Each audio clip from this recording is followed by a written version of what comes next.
Hello students, welcome back to my channel. आज आपण काय बघणार आहोत तर आज आपण physical properties of alkyl halide काय बघणार आहोत.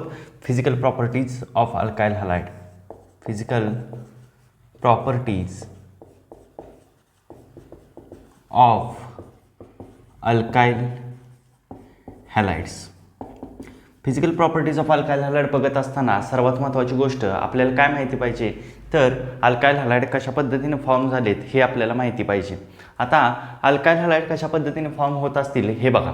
अल्काइल हॅलाइड फॉर्म होत असताना सर्वात महत्त्वाची गोष्ट आहे काय तर CH4 आहे, हायड्रोकार्बन आहे आणि हायड्रोकार्बनमधला एक हायड्रोजन आहे तो काय झाला, रिमूव्ह झाला. एक हायड्रोजन जाऊन त्याच्या जागी काय आला तर एक हॅलोजन ॲटम आला, CH3Cl. अशा पद्धतीने काय झालेलं आहे तर अल्काइल हॅलाइड आहे तो फॉर्म झालेला आहे. ह्या गोष्टी बघत असताना सगळ्यात महत्त्वाची गोष्ट काय आहे, फिजिकल प्रॉपर्टीज बघत असताना तुम्हाला स्टेट बघावे लागते. सर्वात सुरुवातीला आपण कोणकोणत्या फिजिकल प्रॉपर्टीज बघणार आहे यांच्याकडे एक नजर टाकूया. पहिली गोष्ट आपण काय बघणार आहे तर स्टेट बघणार आहे. स्टेट म्हणजे तो पदार्थ आहे तो कोणत्या अवस्थेमध्ये, ठीक आहे, म्हणजेच काय सॉलिड आहे, लिक्विड आहे किंवा गॅस आहे हे बघणार आहे आपण. स्टेटमध्ये काय बघणार आहे, तो पदार्थ कोणत्या अवस्थेमध्ये आहे, म्हणजे सॉलिड आहे, लिक्विड आहे आणि गॅस आहे. देन सेकंड आपण काय बघणार आहे तर त्यांचा कलर बघणार आहे. पहिली गोष्ट काय तर स्टेट आहे आणि दुसरी गोष्ट आहे ती कोणती तर कलर बघणार आहे आपण. त्यांना एक पर्टिक्युलर कलर आहे का किंवा कलर नाही आहे हे बघणार आहे. तिसरी गोष्ट आपण काय बघणार आहे, स्टेट, कलर आणि तिसरी गोष्ट असेल तो ओडर बघणार आहे. तिसरी गोष्ट आहे तो काय ओडर म्हणजेच काय स्मेल, त्याचा वास कसा येतो हे बघणार आहे. ठीक आहे, काय स्टेट, कलर, ओडर. देन त्याच्यानंतर आपण काय बघणार आहे तर यांचा मेल्टिंग पॉईंट काय असतो आणि बॉइलिंग पॉईंट काय असतो हे बघणार. यांचा मेल्टिंग पॉईंट काय असतो आणि बॉइलिंग पॉईंट काय असतो. याच्यानंतर आपण काय बघणार आहे, सोल्युबिलिटी बघणार आहे. यानंतर आपण काय बघणार आहे, सोल्युबिलिटी बघणार आहे आणि लास्टली आपण काय बघणार आहे तर डायपोल मोमेंट बघणार आहे. लास्टली आपण काय बघणार आहे, यांचा डायपोल मोमेंट बघणार आहे. हे लक्षात घ्या. फिजिकल प्रॉपर्टीज कोणकोणत्या बघणार आहे हे याचा ओव्हरव्ह्यू आधी घ्या. ही काय पहिल्यांदा काय बघणार आहे आपण स्टेट बघणार, दुसऱ्यांदा काय बघणार कलर बघणार, नंतर काय बघणार आहे ओडर, त्याच्यानंतर मेल्टिंग पॉईंट आणि बॉइलिंग पॉईंट बघणार आहे, त्यानंतर काय बघणार आहे सोल्युबिलिटी बघणार आहे आणि लास्टली काय बघणार आहे आपण डायपोल मोमेंट बघणार आहे. ह्या फिजिकल प्रॉपर्टीजचा स्टडी आपण करणार आहे. ह्या फिजिकल प्रॉपर्टी मी या बाजूला लिहून घेतो. पहिल्यांदा काय बघणार आहे आपण state, then B colour, then कोण सी आहे तो ओडर, देन डी आहे तो कोणता आहे melting point and boiling point, then कोण आहे सोल्युबिलिटी, यानंतर कोण आहे सोल्युबिलिटी, देन कोण आहे तर डायपोल मोमेंट. ह्या गोष्टी आपण वन बाय वन बघणार आहे. सर्वात सुरुवातीला पहिल्या गोष्टीपासून आपण स्टार्ट करू स्टेट. ठीक आहे, अल्काइल हॅलाइडची स्टेट काय असते. अल्काइल हॅलाइड म्हणजेच कोण, हा अल्काइल ग्रुप असेल CH3, methyl, ethyl, propyl, butyl हे काय असतील अल्काइल ग्रुप असतील. CH3 हा कोणता ग्रुप आहे अल्काइल आणि हा कोण आहे तर हॅलोजन. यालाच तुम्ही काय म्हणणार अल्काइल हॅलाइड म्हणणार आहे. अल्काइल हॅलाइडचा स्टेट कशी असेल हे बघणार आहे आपण. पहिली गोष्ट आहे पहिली प्रॉपर्टी यांची कोणती तर स्टेट. स्टेटमध्ये काय बघा 3 स्टेट असतात आपल्याला जनरली माहिती आहे. कोणकोणते स्टेट्स आहेत ती गॅस आहे, देन कोणते सॉलिड आहे, देन कोणते लिक्विड आहे. 3 स्टेट्स आहेत बेसिकली, गॅस, सॉलिड आणि लिक्विड 3 स्टेट आहेत. यांच्यापैकी सर्वात महत्त्वाची गोष्ट जे लोअर अल्काइल हॅलाइड्स असतात. ठीक आहे, काय बघा लोअर अल्काइल हॅलाइड्स असतात ते कोणत्या फॉर्ममध्ये असतात तर गॅसेस फॉर्ममध्ये असतात. हे लक्षात घ्या. ठीक आहे, लोअर अल्काइल हॅलाइड काय असतात गॅस फॉर्ममध्ये असतात आणि हायर अल्काइल हॅलाइड्स असतात ते काय असतील तर हायर अल्काइल हॅलाइड आहेत ते लिक्विड किंवा सॉलिड स्टेटमध्ये असतील. हायर अल्काइल हॅलाइड कोणत्या स्टेटमध्ये असतील, लिक्विड असेल किंवा सॉलिड स्टेटमध्ये असतील. हे लक्षात घ्या. ठीक आहे, लोअर अल्काइल हॅलाइड म्हणजेच कोण, ज्यांच्यामध्ये कार्बन ॲटमची संख्या आहे ती कमी आहे त्यांना काय म्हणणार आपण तर लोअर अल्काइल हॅलाइड आहे असं म्हणणार आहे. हे लक्षात घ्या. लोअर अल्काइल हॅलाइडमध्ये कार्बन ॲटमची जनरली संख्या किती असते तर समजा मिथाइल क्लोराईड आहे, याच्यामध्ये एक्झाम्पल काय सांगता येईल मिथाइल क्लोराईड CH3Cl. मिथाइल क्लोराईडमध्ये कार्बनची संख्या किती आहे, एकच कार्बन ॲटम आहे. नेक्स्ट काय इथाइल क्लोराईड C2H5Cl, कार्बनची संख्या किती आहे, 2च कार्बन ॲटम आहेत. म्हणजेच काय ज्यांच्यामध्ये काय असणार तर कार्बनची संख्या कमी आहे अशा केसेस आहेत ते काय करणार, अशा अल्काईल हॅलाइड्स आहेत ते कोणत्या स्टेटमध्ये असणार, गॅसेस स्टेटमध्ये असणार. हायर अल्काईल हॅलाइड्स म्हणजेच काय, ज्यांच्यामध्ये समजा 5-6 पेक्षा जास्त कार्बन ॲटम्स आहेत ते कोणत्या स्टेटमध्ये सापडतील तुम्हाला, लिक्विड किंवा सॉलिड स्टेटमध्ये सापडतील. फॉर एक्झाम्पल बघा, अराईल हॅलाइड्स.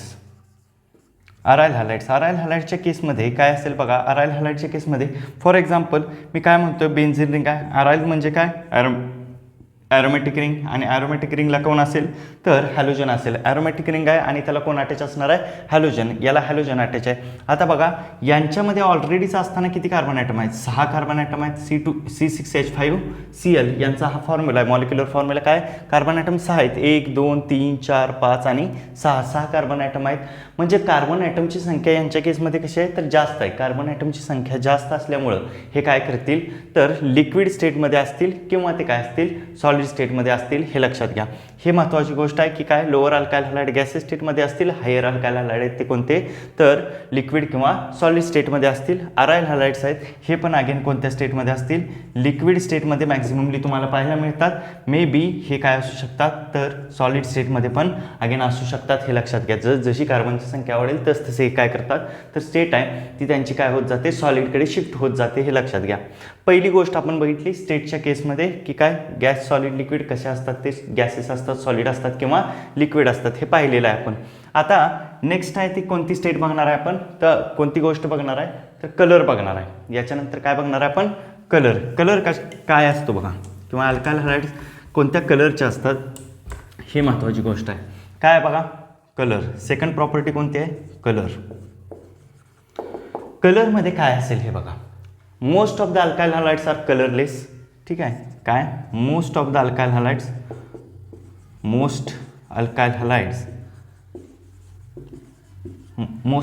हॅलाइड्स काय असतात, कलरलेस असतात, हे लक्षात ठेवा. बऱ्यापैकी अल्काईल हॅलाइड्स आहेत ते काय असतील, कलरलेस असतील, त्यांना कोणताही कलर नसणार आहे. पण in case of the bromine, जर तिथं काय असेल, ब्रोमीन प्रेझेंट असेल अँड आयोडीन प्रेझेंट असेल, हे लक्षात घ्या.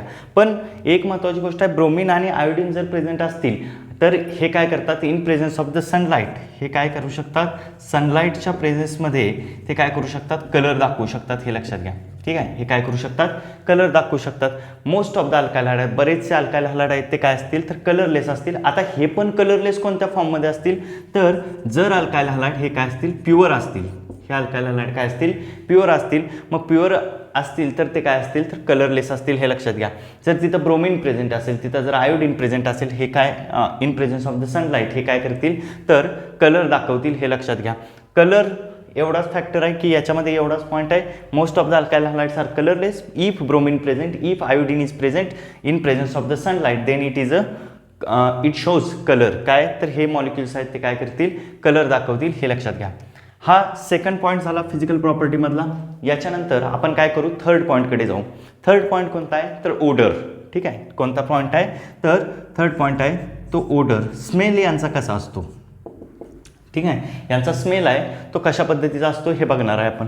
आता स्मेल आहे तो यांच्या केसमध्ये लोअर अल्काईल हॅलाइड जे असतील, कोणते, लोअर अल्काईल हॅलाइड मी तुम्हाला आधी पण सांगितले की लोअर अल्काईल हॅलाइड म्हणजे काय तर ज्यांच्यामध्ये कार्बन ॲटमची संख्या आहे ती काय कमी आहे, त्यांना काय म्हटलं जातं, lower alkyl halide. Lower alkyl halide हे कोणत्या फॉर्ममध्ये असतात, बेसिकली तुम्हाला माहिती आहे हे कोणत्या फॉर्ममध्ये असतात, गॅसेस फॉर्ममध्ये असतात. हे कोणत्या फॉर्ममध्ये असतात, गॅसेस फॉर्ममध्ये. आता जर हे गॅसेस फॉर्ममध्ये आहेत तर हे कसे असतील तर व्होलाटाईल असतील. हे काय असतील, व्होलाटाईल असतील. व्होलाटाईल या शब्दाचा मिनिंग समजतोय का, व्होलाटाईल म्हणजे काय तर एखादी लगेच उडून जाणारी. ठीक आहे, म्हणजे फॉर एक्झाम्पल एखादं लिक्विड आहे, पेट्रोल आहे समजा, पेट्रोल काय करतं तर लगेच उडून जातं, हे लक्षात घ्या. किंवा रॉकेल आहे, रॉकेल, केरोसिन, ठीक आहे, ते पण काय करतं लगेच उडून जातं. अशा पद्धतीचे जे सबस्टन्स आहेत त्यांना काय असतो तर स्वीट स्मेल असतो, हे लक्षात घ्या. Sweet smell. अशा पद्धतीचे जे अल्काईल हॅलाइड्स म्हणतोय, पेट्रोल किंवा रॉकेल म्हणत नाही किंवा केरोसिन म्हणत नाही, कोण अल्काईल हॅलाइड जे असतील त्यांना काय स्मेल असेल तर स्वीट स्मेल असेल, हे लक्षात घ्या, जी काय तर व्होलाटाईल असतील. हे तिसरा पॉईंट आहे ओडरच्या केसमध्ये. यानंतर आपण बघणार आहे महत्त्वाचा पॉईंट, तो म्हणजे कोणता, मेल्टिंग अँड बॉइलिंग पॉईंट. आता मेल्टिंग पॉईंट किंवा बॉइलिंग पॉईंटची डेफिनेशन तुम्हाला माहिती आहे, सॉलिडचं कन्व्हर्जन लिक्विडमध्ये होतं त्याला तुम्ही काय म्हणता, मेल्टिंग पॉईंट म्हणता. बॉइलिंग पॉईंट कोणाला म्हणतात, लिक्विडचं कन्व्हर्जन तुम्ही गॅसेसमध्ये केलं की त्याला काय म्हणणार, बॉइलिंग पॉईंट म्हणणार. ह्या गोष्टी आहेत. आता महत्त्वाची गोष्ट, मेल्टिंग पॉईंट आणि बॉइलिंग पॉईंट बघण्याच्या अगोदर मी तुम्हाला कार्बन आणि हॅलोजन हा जो बॉन्ड आहे, कोणामधला बॉन्ड आहे, तर कार्बन आणि हॅलोजन यांच्या दोघांच्या मधला जो बॉन्ड आहे त्याचं नेचर काय असतं हे आधी समजून घ्या. ही गोष्ट ज्यावेळी तुम्हाला समजेल की कार्बन आणि हॅलोजन यांच्यामध्ये बॉन्ड आहे आणि त्या बॉन्डचं नेचर आहे ते कशा पद्धतीचं असतं हे ज्यावेळी तुम्हाला समजेल त्यावेळी तुम्हाला गोष्ट लक्षात येईल की मेल्टिंग पॉईंट यांचा असा काय किंवा बॉइलिंग पॉईंट आहे तो यांचा असा काय. सर्वात सुरुवातीला आपण बघूया nature of carbon and halogen bond. Carbon आणि हॅलोजन बॉन्डचं नेचर कोणत्या पद्धतीचं असतं. ठीक आहे, इथं मुद्दा बघा कोणता आहे, nature of carbon and halogen bond. Carbon आणि हॅलोजनमधल्या बॉन्डचं नेचर कोणत्या पद्धतीचं आहे. समजा कार्बन आहे आणि याला अटॅच आहे तो कोण आहे, हॅलोजन आहे. ठीक आहे, एक्स म्हणजे कोण, आपण म्हणतोय हॅलोजन आहे. कार्बन आणि हॅलोजन यांच्यामध्ये हा कोव्हॅलंट बॉन्ड आहे. या बॉन्डमध्ये काय आहे बघा, कार्बन आहे तो लेस इलेक्ट्रोनिगेटिव्ह आहे, लेस इलेक्ट्रोनिगेटिव्ह. कार्बन कसा आहे तर लेस इलेक्ट्रोनिगेटिव्ह आहे. हॅलोजन आहे तो काय, मोर इलेक्ट्रोनिगेटिव्ह आहे. कार्बन आहे तो लेस इलेक्ट्रोनिगेटिव्ह आहे आणि हॅलोजन आहे तो काय, लेस इलेक्ट्रोनिगेटिव्ह. दोन गोष्टी आहेत, हा लेस इलेक्ट्रोनिगेटिव्ह, हा मोर इलेक्ट्रोनिगेटिव्ह. जो कार्बन ॲटम लेस इलेक्ट्रोनिगेटिव्ह आहे त्याच्याकडचे इलेक्ट्रॉन जो मोर इलेक्ट्रोनिगेटिव्ह हॅलोजन ॲटम आहे तो काय करणार, अट्रॅक्ट करणार. त्याच्याकडचे इलेक्ट्रॉन कोण घेणार, मोर इलेक्ट्रोनिगेटिव्ह हॅलोजन. म्हणजे कार्बनकडचे इलेक्ट्रॉन डेन्सिटी आहे ती कोण विड्रॉ करेल, तर हॅलोजन ॲटम विड्रॉ करेल. कार्बनकडची इलेक्ट्रॉन डेन्सिटी कोण विड्रॉ करेल, हॅलोजन ॲटम. कार्बनकडे जे काही इलेक्ट्रॉन असतील ते कोण काढून घेईल, तर हॅलोजन ॲटम आहे तो त्याच्याकडे काढून घेईल, मग त्याच्याकडे ओढेल असं आपण म्हणू. ठीक आहे, जर त्याच्याकडे ओढेल तर मग हॅलोजनवरती कोणता चार्ज येईल, निगेटिव्ह चार्ज येईल. कार्बनवरती कोणता चार्ज येईल, पॉझिटिव्ह चार्ज येईल. म्हणजे partially negative charges developed on the halogen atom. Halogen ॲटमवरती कोणता चार्ज डेव्हलप झाला आहे, पार्शियली निगेटिव्ह चार्ज डेव्हलप झाला आहे. आणि कार्बनवरती कोणता चार्ज डेव्हलप झाला आहे, तर पार्शियली पॉझिटिव्ह चार्ज डेव्हलप झाला आहे. हे नेचर आहे यांचं. ठीक आहे, मग याच्यावरती जर काय होत असेल, निगेटिव्ह चार्ज तयार होतोय, याच्यावरती काय होतोय, पॉझिटिव्ह चार्ज तयार होतोय. कार्बनवर पॉझिटिव्ह चार्ज आहे, हॅलोजनवरती निगेटिव्ह चार्ज आहे. तर असा मॉलिक्यूल जो आहे त्या मॉलिक्यूलला आपण काय म्हणतो, जर दोन पोल्स डेव्हलप होत आहेत, दोन चार्जेस डेव्हलप होत आहेत, पॉझिटिव्ह चार्ज डेव्हलप होतोय, निगेटिव्ह चार्ज डेव्हलप होतोय, अशा मॉलिक्यूलला आपण पोलर मॉलिक्यूल असं म्हणतो. अशा मॉलिक्यूलला आपण काय म्हणतोय, तर पोलर मॉलिक्यूल असं म्हणतोय. मग जर हे पोलर मॉलिक्यूल असतील तर एक सिंपल गोष्ट आहे ना की पोलर मॉलिक्यूल असतील तर हे काय पॉझिटिव्ह आणि निगेटिव्ह चार्जेस दाखवतील. पण एक महत्त्वाची गोष्ट, हे कसे आहेत तर मॉडरेटली पोलर आहेत. हे कसे आहेत, मॉडरेटली पोलर आहे. हा जो बॉन्ड आहे तो काय, मॉडरेटली पोलर आहे, हे लक्षात घ्या. मॉडरेटली पोलर कोणाचा बॉन्ड आहे, कार्बन आणि हॅलोजनमधला जो बॉन्ड आहे तो कसा आहे, मॉडरेटली पोलर. मॉडरेटली म्हणजे काय, मध्यम, जास्त पण पोलर नाही आणि कमी पण पोलर नाही. पोलॅरिटी आहे पण काय, जास्त पण पोलॅरिटी नाही आणि कमी पण पोलॅरिटी, एक मध्यम पोलॅरिटी आहे. ठीक आहे, म्हणजे फारशी काय पोलॅरिटी यांच्यामध्ये आपल्याला पाहायला मिळत नाही. पोलर आहे पण फार नाही, हे लक्षात घ्या. आता काय पोलॅरिटी कशी आहे, तर मॉडरेटली पोलर हे कंपाऊंड आहेत आणि हे काय करतील, हे हायड्रोजन बॉन्डिंग दाखवणार नाहीत. ठीक आहे, हे काय करणार नाहीत, हायड्रोजन बॉन्डिंग दाखवणार नाहीत, हे लक्षात घ्या. हे पुढं सोल्युबिलिटीच्या बाबतीत तुम्हाला समजेल की काय. बघा आता एक महत्त्वाची गोष्ट, मेल्टिंग आणि बॉइलिंग पॉईंटकडे आपण येऊया. नेचर तुम्हाला समजले कार्बन आणि हॅलोजन बॉन्डचं. आणखीन एक महत्त्वाची गोष्ट आहे, हॅलोजन आहेत कोण, फ्लोरीन आहे, क्लोरीन आहे, ब्रोमीन आहे आणि आयोडीन आहे. फ्लोरीन, क्लोरीन, ब्रोमीन आणि आयोडीन हे हॅलोजन्स आहेत. म्हणजे एक्सच्या जागेला कोण असू शकतं, बॉन्ड कोणता असू शकतो, CF हा बॉन्ड असू शकतो कार्बन आणि फ्लोरीनचा. CCl कार्बन आणि क्लोरीनचा बॉन्ड असू शकतो. देन कोण आहे, कार्बन आणि ब्रोमीनचा बॉन्ड असू शकतो. आणि कोण आहे, कार्बन आणि आयोडीनचा बॉन्ड असू शकतो. हे बॉन्ड असू शकतात अल्काइल हॅलाइडमध्ये. फ्लोरीन बरोबर असू शकतो, क्लोरीन बरोबर असू शकतो, ब्रोमीन बरोबर असू शकतो आणि आयोडीनमध्ये पण असू शकतो. आता एक महत्त्वाची गोष्ट आहे ती काय आहे बघा, सगळ्यात महत्त्वाची गोष्ट की काय, फ्लोरीनची साईज आहे ती कमी आहे, क्लोरीनची साईज त्याच्यापेक्षा जास्त आहे, ब्रोमीनची साईज आहे ती त्याच्यापेक्षा जास्त आहे, आयोडीनची साईज आहे ती त्याच्यापेक्षा जास्त आहे. म्हणजे काय, top to the bottom size आहे ती काय होत जाते, इन्क्रीज होत जाते. फ्लोरीनकडून आयोडीनकडे साईज आहे ती इन्क्रीज होत जाते. साईज इन्क्रीज होत गेली, ठीक आहे, साईज काय होणार, इन्क्रीज होणार. कोणाची साईज इन्क्रीज होणार, हॅलोजनची साईज आहे ती इन्क्रीज होणार. कोणाची साईज इन्क्रीज होणार, हॅलोजनची, कारण इथे एकसारखाच ॲटम आहे, कार्बन आहे, हे लक्षात घ्या.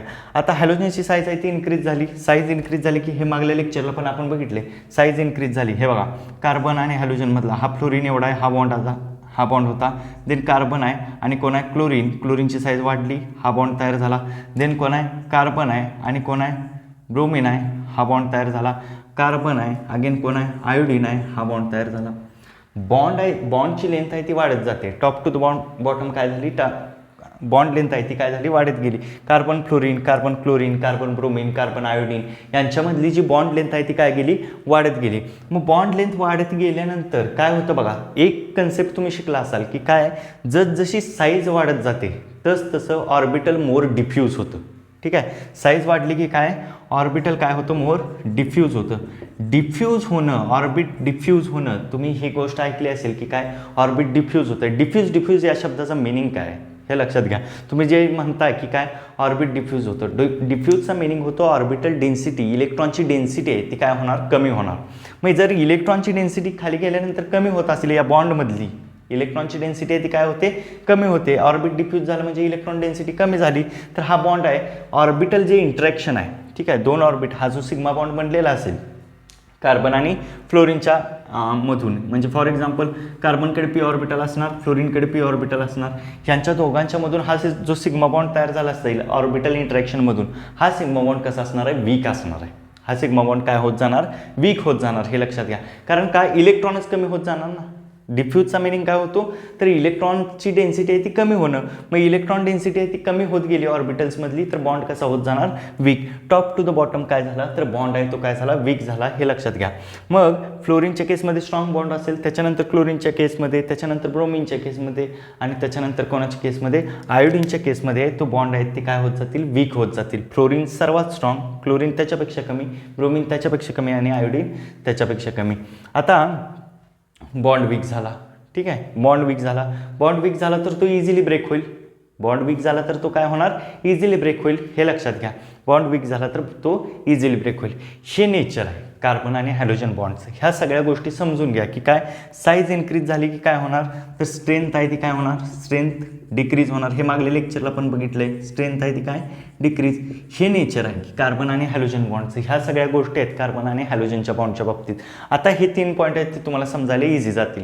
काय बघा नेक्स्ट आपण बघूया, ओडर पण आपण संपवलेला आहे. त्याच्यानंतर काय मेल्टिंग पॉईंट आणि बॉइलिंग पॉईंट. मेल्टिंग पॉईंट आणि बॉइलिंग पॉईंट कशा पद्धतीने असतो हे बघूया. मेल्टिंग पॉईंट आणि बॉइलिंग पॉईंट बघत असताना सिंपल गोष्ट आहे, आपण काय बघतोय अल्काइल हॅलाइडचा मेल्टिंग पॉईंट बघतोय.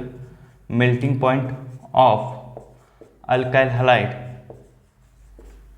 मेल्टिंग पॉईंट आपण ही जी टर्म आहे ती आपण फक्त अराइल हॅलाइडच्या केसमध्ये बघणार आहे. आपण मॅक्झिममली काय बघतोय या कंपाऊंडमध्ये तर बॉइलिंग पॉईंट बघतो. ठीक आहे, काय बघतो आपण बॉइलिंग पॉईंट बघतो, हे लक्षात ठेवा. आता बॉइलिंग पॉईंट आहे ती काय तर तिथं एक अशी टर्म आहे की जिथं काय होतं लिक्विडचं कन्व्हर्जन काय होतं गॅस स्टेटमध्ये होतं, त्याला आपण काय म्हणतो बॉइलिंग पॉईंट असं म्हणतो. आता बघा कार्बन आणि फ्लोरीनमध्ये बॉन्ड आहे, कार्बन आणि क्लोरीनमध्ये बॉन्ड आहे, कार्बन आणि ब्रोमिनमध्ये बॉन्ड आहे, कार्बन आणि आयोडीनमध्ये बॉन्ड आहे. एक गोष्ट तुम्हाला सांगतो, boiling point is directly proportional to the molar mass. Boiling point जो असतो तो काय डायरेक्टली प्रोपोर्शनल असतो कोणाला मोलार मासला. मोलार मास जसं वाढेल तसं बॉइलिंग पॉईंट पण काय होणार वाढणार. ही molar mass increases boiling point increases. Directly proportional म्हणजे हा जर वाढला तर हा पण वाढणार, हे लक्षात घ्या.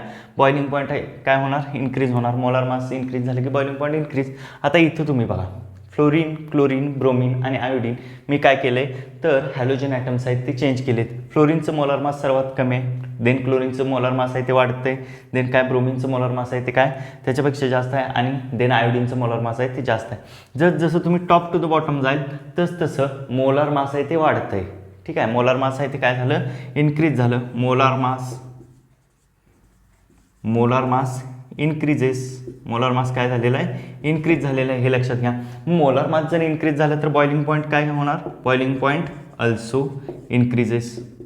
जर मी हॅलोजन ॲटम चेंज करत गेला, जर कंपॅरिझन तुम्हाला फ्लोरीन, क्लोरीन, ब्रोमिन आणि आयोडीनमध्ये करायचे असेल तर काय होणार तर CI जो बॉन्ड असेल, आयोडाईड जो असेल त्यांचं मोलार मास आहे, त्यांचा बॉइलिंग पॉईंट आहे ते काय असणार जास्त असणार. पर्यायाने मोलार मास पण त्यांचं जास्त असणार. म्हणजे काय तर मोलार मासची किंवा बॉइलिंग पॉईंटची जर ऑर्डर तुम्हाला लिहायची असेल तर CI आयोडाईडचा जो अल्काइल आयोडाईड जो असेल त्याचं बॉइलिंग पॉईंट जास्त असणार. त्यानंतर कोण असणार, कार्बन आणि ब्रोमिनमधला बॉन्ड, ब्रोमाइडचा अल्काइल ब्रोमाइडचा बॉइलिंग पॉईंट असणार. त्याच्यानंतर कोणाचा, कार्बन आणि क्लोराईड आणि लास्टली अल्काइल फ्लोराईड. ठीक आहे, यांची जी ऑर्डर आहे ती अशी असेल बॉइलिंग पॉईंटच्या. आयोडाईड, अल्काइल आयोडाईडचा बॉइलिंग पॉईंट सर्वात जास्त, अल्काइल ब्रोमाइडचा त्याच्यापेक्षा कमी, अल्काइल क्लोराईडचा त्याच्यापेक्षा कमी आणि अल्काइल फ्लोराईडचा जो बॉइलिंग पॉईंट आहे तो काय असेल, त्याच्यापेक्षा कमी असेल. ही बॉइलिंग पॉईंटची ऑर्डर असेल. पण जर समजा एक केस अशी आहे, ठीक आहे, इथं मी एक केस बघितली की काय, halogen atoms are different, halogen atoms are different. Halogen atoms आहेत ते काय तर डिफरंट आहेत, हॅलोजन ॲटम वेगवेगळे आहेत. तर अशा केसमध्ये ही ऑर्डर बघितली आपण, काय आयोडीनचा जास्त आहे बॉइलिंग पॉईंट, देन कोणाचा ब्रोमिनचा आहे, देन कोणाचा कमी होतोय क्लोरीनचा आहे आणि देन कोणाचा आहे फ्लोरीनचा सर्वात कमी आहे. ही ऑर्डर आपण बघितली. पण जर समजा हॅलोजन ॲटम सारखेच असतील, म्हणजे प्रत्येक अल्काइल हॅलाइडमध्ये हॅलोजन ॲटम सारखाच असेल, म्हणजे क्लोराईड्स असतील, मिथाईल क्लोराईड असेल, इथाईल क्लोराईड असेल, प्रोपाईल क्लोराईड असेल, देन कोण ब्युटाईल क्लोराईड असेल, यांच्या केसमध्ये काय होईल, ठीक आहे. जर हॅलोजन ॲटम सारखा असेल, इथं मात्र हॅलोजन ॲटम डिफरंट होतं म्हणून काय केलं आपण, आयोडाईडचा काय तर बॉइलिंग पॉईंट जास्त आहे असं म्हटलं. पण if halogen atoms are same, halogen atoms काय असतील, आर सेम, हॅलोजन ॲटम काय असतील, सारखे असतील, तरीसुद्धा एकच गोष्ट लक्षात ठेवायची की काय, boiling point is directly proportional to the molar mass. Boiling point कोणाला जास्त प्रोपोर्शनल असतो तर मोलार मासला प्रोपोर्शनल असतो, हे लक्षात घ्या. आता CH3 मी methyl chloride, ethyl chloride, then propyl chloride हे बघतोय. हे बघा CH3Cl आहे, CH3CH2Cl, then CH3CH2CH2Cl, then CH3CH2CH2CH2Cl. बघा काय होतं बघा, हे काय, हा कोण आहे मिथाईल क्लोराईड, हा इथाईल क्लोराईड, प्रोपाईल क्लोराईड आणि ब्युटाईल क्लोराईड. काय होते, कार्बनची संख्या ती वाढत चाललेली आहे. हॅलोजन ॲटम सारखाच आहे पण कार्बनची संख्या आहे ती काय चाललेली आहे, वाढत चाललेली आहे. आता कार्बनची संख्या जर वाढत गेली तर एक सिंपल गोष्ट आहे की मोलार मास आहे ते पण काय होत चाललेला आहे, इन्क्रीज होत चाललेला आहे. एक सिंपल गोष्ट मी इथे लिहितो, मोलार मास काय होत चाललेला आहे, इन्क्रीज, मोलार मास इन्क्रीजेस.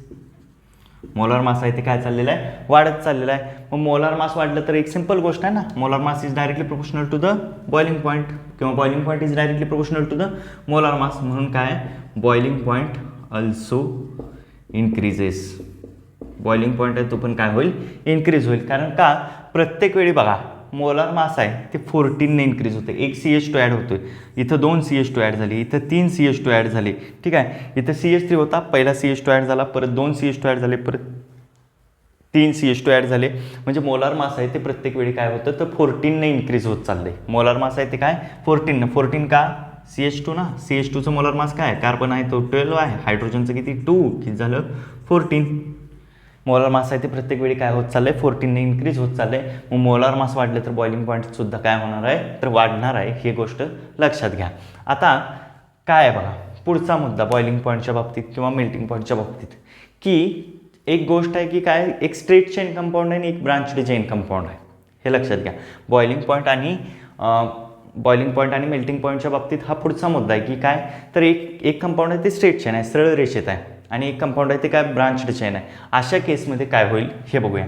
हे झालं, हे समजलंय. काय बघा, as molar mass increases boiling point आहे तो काय होणार, इन्क्रीज होणार. आता मी स्ट्रेट चेन आणि ब्रांच्ड चेनच्या बाबतीत बघतोय. बॉइलिंग पॉईंटचा मुद्दा काय बघा, इथं मी काय करतो, आता लिहितो स्ट्रेट चेन और branched chain, straight and branched chains. Straight आणि ब्रांच्ड चेन्समध्ये काय होईल हे बघणार आपण. स्ट्रेट चेन मी एक सिंपल गोष्ट लिहितो, स्ट्रेट चेन CH3CH2CH2CH2Cl हे कंपाऊंड लिहिलं. कोण आहे हा, ब्युटाईल क्लोराईड. कोण आहे हा, butyl chloride, 4 carbon item butyl, ठीक आहे, आणि एक Cl आहे ब्युटाईल क्लोराईड. देन मी काय करतोय, इथं लिहितो CH3CH2 आणि Cl हे कंपाऊंड लिहिलं. हा कोण आहे, आयसोब्युटाईल क्लोराईड, आयसोब्युटाईल क्लोराईड. बघा म्हणजेच काय तर हाच काय तर हे दोघे आयसोटोप आहेत काय, कारण का same molecular formula different structural formula, molecular formula दोघांचाही सारखाच आहे, दोघांच्यामध्ये 4च कार्बन आहेत, इथं पण काय 4च कार्बन आहेत, मग मॉलिक्युलर फॉर्म्युला दोघांचा सारखा आहे, फक्त स्ट्रक्चरल फॉर्म्युला वेगवेगळा आहे. मग आता अशा केसमध्ये काय होईल बघा, ह्या केसमध्ये सर्वात महत्त्वाची गोष्ट काय होईल तर it depends upon the surface area. Boiling point असेल तो काय असतो सरफेस एरिया. आता या केसमध्ये फक्त म्हणायचं boiling point is directly proportional to the surface area. Boiling point कोणाला असतो तर डायरेक्टली प्रोपोर्शनल असतो कोणाला सरफेस एरियाला. स्ट्रेट आणि ब्रांचड चेनच्या केसमध्ये एक गोष्ट लक्षात ठेवा, इथं boiling point is directly proportional to the molar mass असं म्हणून चालणार नाही, कारण दोघांचंही मोलार मास आहे ते सारखंच आहे. दोघांचंही मोलार मास मॉलिक्युलर फॉर्म्युला सारखा असल्यामुळे मोलार मास आहे ते पण काय येणार सारखंच येणार. इथं बघा याचा जर मॉलिक्युलर फॉर्म्युला तुम्हाला काढायचा झाला तर काय C4 कार्बन ॲटम किती 4 आहेत, हायड्रोजन ॲटम किती आहेत 3 आणि 2 5, 5 आणि 2 7 आणि 2 9, कार्बन ॲटम किती आहेत 9, हायड्रोजनचे ॲटम किती आहेत 9 आहेत आणि कोण आहे क्लोरीन, ह्याचा पण सेम आहे C4H9Cl. बरोबर, दोघांचा मॉलिक्युलर फॉर्म्युला सारखा आहे, मग मॉलिक्युलर फॉर्म्युला सारखा तर मोलार मास पण सारखं. ठीक आहे, मग मोलार मास सारखा असेल तर मग कसं करणार तुम्ही, तुम्हाला माहिती नाही की मोलार मास काय आहे सारखा आहे, मग मोलार मास सारखा आहे तर मग बॉइलिंग पॉईंट पण सारखा आहे असं म्हणणार का आपण, नाही म्हणणार, कारण का अशा केसमध्ये boiling point is directly proportional to the surface area. Boiling point आहे कोणाला प्रोपोर्शनल असेल सरफेस एरियाला. सरफेस एरिया जेवढा जास्त तेवढा बॉइलिंग पॉईंट जास्त. आता बघा सरफेस एरिया जो असतो सरफेस एरिया आहे तो काय असेल तर स्ट्रेट चेनचा जास्त असतो. सरफेस एरिया जास्त कोणाचा असतो स्ट्रेट चेनचा काय असतो मोर असतो, हे लक्षात घ्या. सरफेस एरिया जो असतो तो काय स्ट्रेट चेनचा जास्त आहे आणि ब्रांचड चेनचा सरफेस एरिया काय असतो लेस असतो. ब्रांचड चेनचा सरफेस एरिया तो काय असतो लेस. ब्रांचड चेन यांचा जो सरफेस एरिया आहे तो काय असतो लेस असतो. आता तुम्हाला इझिली समजू शकता boiling point is directly proportional to the surface area. आता सरफेस एरिया जास्त कोणाचा आहे स्ट्रेट चेनचा सरफेस एरिया आहे तो कसा आहे जास्त आहे, मग स्ट्रेट चेन हे आहे स्ट्रेट चेनचा आहे ह्याचा सरफेस एरिया जास्त आहे म्हणजे याचा बॉइलिंग पॉईंट जास्त. ज्याचा सरफेस एरिया जास्त असेल त्याचा काय असणार बॉइलिंग पॉईंट आहे तो जास्त असणार, म्हणजे स्ट्रेट चेनचा बॉइलिंग पॉईंट आहे तो जास्त आहे आणि ब्रांचड चेनचा बॉइलिंग पॉईंट आहे तो कसा आहे लेस आहे, हे लक्षात घ्या. स्ट्रेट चेनचा बॉइलिंग पॉईंट आहे तो जास्त आहे, ब्रांचड चेनचा बॉइलिंग पॉईंट आहे तो काय कमी आहे. ही महत्त्वाची गोष्ट आहे कोणाच्या केसमध्ये स्ट्रेट आणि ब्रांचड चेनच्या बाबतीत. आता नेक्स्ट पॉईंट आपण बघूया बॉइलिंग पॉईंट आणि मेल्टिंग पॉईंटमध्ये कोणता आहे तर नेक्स्ट पॉईंट आहे तो आहे अरायल हॅलाइडच्या बाबतीतला. नेक्स्ट पॉईंट आहे तो कोणता अरायल हॅलाइडच्या बाबतीतला. बघा अरायल हॅलाइडच्या बाबतीत काय असेल, अरायल हॅलाइडमध्ये एक सिंपल गोष्ट आहे. अरायल हॅलाइडमध्ये काय होईल बघा तर डायहॅलोअरिन्स आहेत. डायहॅलोअरिन म्हणजे काय ज्याच्याकडे 2 हॅलोजन ॲटम आहेत, हा Cl देन हा Cl, हा एक असेल ऑर्थो, देन हा कोण असेल मेटा, देन हा कोण असेल पॅरा. Cl आणि Cl. एक गोष्ट लक्षात ठेवा हॅलोअरिन्समध्ये काय असेल तर melting point is nearly same, sorry boiling point is nearly same, हे लक्षात ठेवा. Boiling point is nearly same, boiling point is nearly same. यांचा बॉइलिंग पॉईंट आहे तो काय असेल तर सेम असेल, हे लक्षात घ्या. यांचा बॉइलिंग पॉईंट आहे तो काय असेल सेम असेल. तरीही तुम्हाला ऑर्डर काढायची असेल, जर तुम्हाला याची तरीही ऑर्डर काढायची असेल तर ही ऑर्डर काय असेल बघा यांच्या बॉइलिंग पॉईंटची तरीही तुम्हाला काढायची की काय मी नियरली सेम म्हटलं आहे, boiling point is nearly same, यांचं काय तर बॉइलिंग पॉईंट सारखाच आहे. पण तरीही जर तुम्हाला काढायचं असेल ॲज पर NCERT प्रमाणे ऑर्थोचा जो बॉइलिंग पॉईंट असेल तो काय असेल जास्त असेल, देन कोणाचा असेल पॅराचा असेल आणि त्याच्यानंतर कोणाचा असेल मेटाचा असेल. ऑर्थो पॅरा आणि नंतर कोण असेल मेटा असेल, हे लक्षात घ्या. आता in case of the melting point, melting पॉईंटच्या केसमध्ये काय होईल बघा, यांचा जो मेल्टिंग पॉईंट आहे तो बघणार आहे आपण. मेल्टिंग पॉईंटच्या केसमध्ये काय होईल तर मेल्टिंग पॉईंटमध्ये जो मॉलिक्यूल सिमेट्रिकल आहे त्याचा मेल्टिंग पॉईंट जास्त असेल. जो मॉलिक्यूल काय आहे सिमेट्रिकल आहे, symmetrical molecule has more melting point, has more melting point. Symmetrical मॉलिक्यूलचा मेल्टिंग पॉईंट आहे तो काय असेल जास्त असेल, हे लक्षात ठेवा. सिमेट्रिकल मॉलिक्यूल काय एलिमेंट ऑफ द सिमेट्री ज्याच्यामध्ये प्रेझेंट आहे, ज्याच्यामध्ये सिमेट्री ॲक्सिस प्रेझेंट आहे, ज्याच्यामध्ये सिमेट्री प्लेन प्रेझेंट आहे, ह्या मॉलिक्यूलमध्ये सिमेट्री प्रेझेंट आहे. कारण का ह्या मॉलिक्यूलमधून जर मी ॲक्सिस पास केला, इथून जर मी ॲक्सिस पास केला तर काय होऊ शकतात, दोन इक्वल हाल्स होऊ शकतात, दोन इक्वल भाग होऊ शकतात, म्हणून त्याला काय म्हणणार आहे, सिमेट्रिकल मॉलिक्यूल आहे. हा मेल्टिंग पॉईंट आहे तो त्याचा काय असेल तर जास्त असेल, हे लक्षात ठेवा, because of the more packing efficiency. का तर मोर पॅकिंग इफिशियन्सी, पॅकिंग इफिशियन्सी याची काय असते, जास्त. इझिली पॅक कोणाला करू शकतो, इफिशियन्सी, ठीक आहे, इझिली पॅक कोणाला करू शकतो, याला करू शकतो, याला करू शकतो की याला. इझिली पॅक, व्यवस्थित पॅकिंग एक कोणाचं होऊ शकतं तर जो सिमेट्रिकल मॉलिक्यूल आहे त्याचंच व्यवस्थित पॅकिंग होऊ शकतं. फॉर एक्झाम्पल बघा की काय, एक असा मॉलिक्यूल आहे, हा बॉक्स आहे, ठीक आहे, ह्याचं पॅकिंग तुम्हाला करायचं आहे, आणि एक असा मॉलिक्यूल आहे, कोणाचं पॅकिंग चांगलं होऊ शकतं, तर एक हा जो मॉलिक्यूल आहे ह्याचं पॅकिंग चांगलं होऊ शकतं ना. एक सिंपल गोष्ट आहे, हा जो मॉलिक्यूल आहे हा काय सिमेट्रिकल आहे, हे एकावरती एक ठेवू शकतो, याला ठेवून बघा बरं, ठेवता येतोय का, नाही ठेवता येत, कारण का ह्याच्यामध्ये कुठली सिमेट्री प्रेझेंट नाही ना. ज्याच्यामध्ये सिमेट्री प्रेझेंट आहे तो काय असेल तर तो त्याचं पॅकिंग चांगलं असेल, आणि पॅकिंग चांगलं असलं की काय होणार, ह्याला ब्रेक करायला जास्त एनर्जी लागणार. मग ह्याला ब्रेक करायला जर एनर्जी जास्त लागत असेल तर काय असणार, याची पॅकिंग इफिशियन्सी काय असणार आहे, जास्त असणार आहे, आणि मेल्टिंग पॉईंटसुद्धा याचा जास्त असणार आहे. पॅराचा मेल्टिंग पॉईंट आहे तो याच्या केसमध्ये काय असेल, जास्त असेल, हे लक्षात घ्या, ठीक आहे. त्याच्यानंतर कोण असेल, पॅरा, देन कोण असेल ऑर्थो, आणि देन कोण असेल, मेटाच असेल. अशा पद्धतीनं मेल्टिंग पॉईंट असेल, हे लक्षात घ्या, ठीक आहे.